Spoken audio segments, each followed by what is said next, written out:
When it comes to the prophecy, I've talked about it on multiple occasions, usually defending against hysterical claims from members of the fandom about things like the prophecy was ruined because Anakin's redemption is screwed up because Palpatine survived and this and that, yada yada yada. And in those videos I talk about it, I just usually remind people that the prophecy doesn't really have anything to do with Anakin's redemption. It's more about Vader's sacrifice to save Luke. But after contemplating this discourse for a while now, I've actually found that my original statements, though I still believe to be true, is actually a lot deeper than that. So let's go over some of the older points I had in the past and then expand on it with this new information that I think is compelling. One of the first things that people should note, if they have this idea in their head that Anakin's redemption is tied to the prophecy, is that as a Sith and as the rule of two stipulates,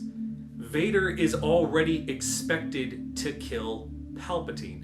Now, we can be pedantic and we can cite the exact code and exact phrasing and wording that I don't think ever shows up in any of the movies, but essentially, as the rules of the Sith dictate, you have a master, you have an apprentice.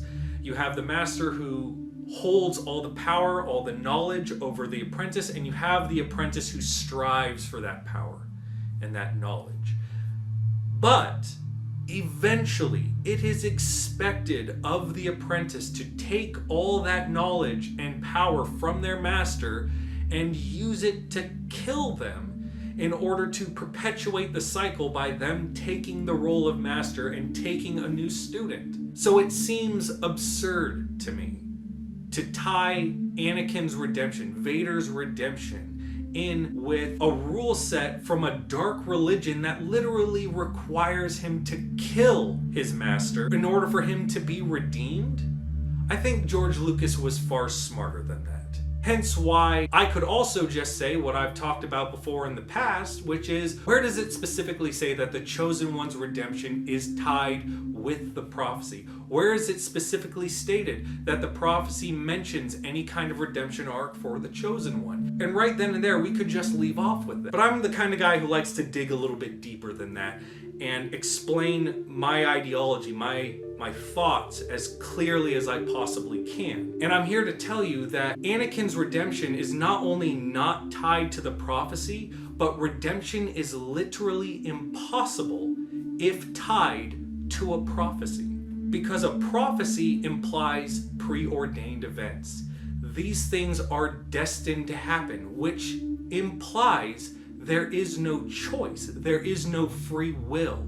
Now, we could be generous and say that this doesn't mean that the entire Star Wars galaxy has no free will whatsoever.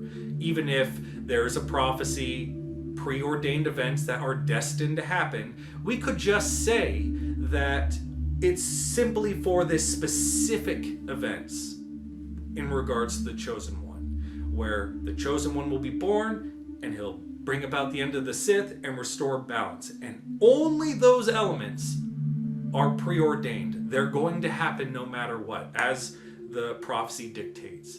And regardless of what Anakin does, like, he can do whatever he wants, but no matter what choices he makes, eventually speaking, it comes down to him following through with what the prophecy preordained, predicted. The entire purpose and meaning of redemption is someone making the choice to do better, making the choice for themselves to change and right wrongs that they've caused and become a better person as a result. But you can't have that if there is no choice. If someone's redemption is a part of a prophecy, they don't have a choice in the matter. They're always going to do it. Let me give you an example through a hypothetical scenario.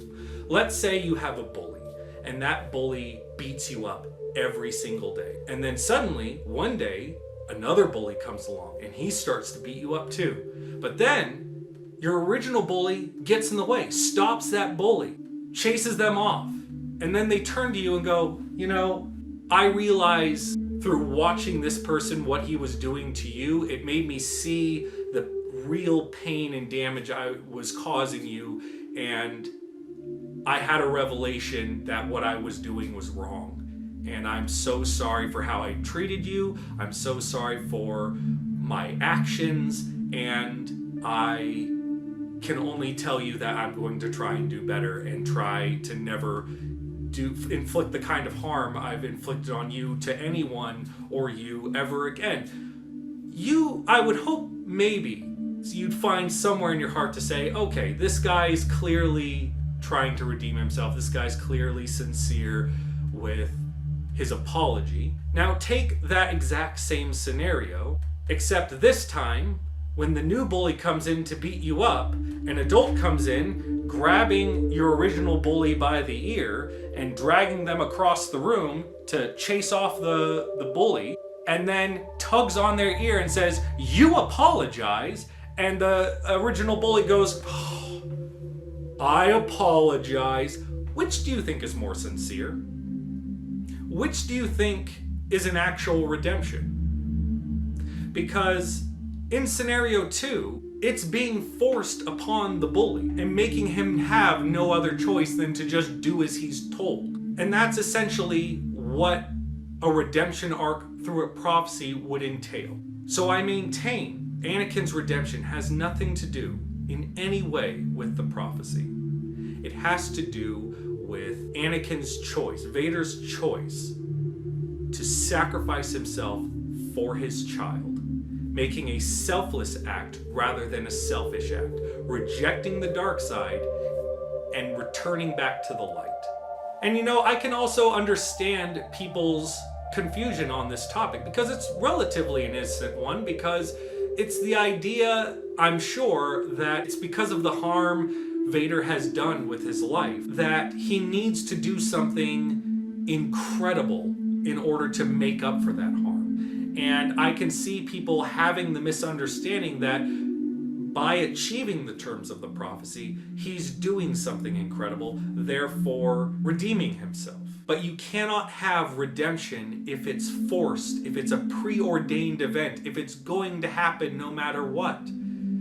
This is not necessarily Anakin's choice, it's more of the will of the Force making it happen. Because you literally cannot have a prophecy without a character following through on what the prophecy is predicting. It's always going to happen. It was always going to happen, no matter what. He made a choice to save his child and sacrificed himself for the greater good, which was saving Luke. And through his self-sacrifice, through his death, he achieved the terms of the prophecy, restored balance. But his redemption is a completely separate act. That's just sort of my opinion. It's just based off of what is visually present in the story. But I'd love to know your guys' thoughts and opinions. Do you think I'm right? Do you think I'm not right? Comment down below, let me know.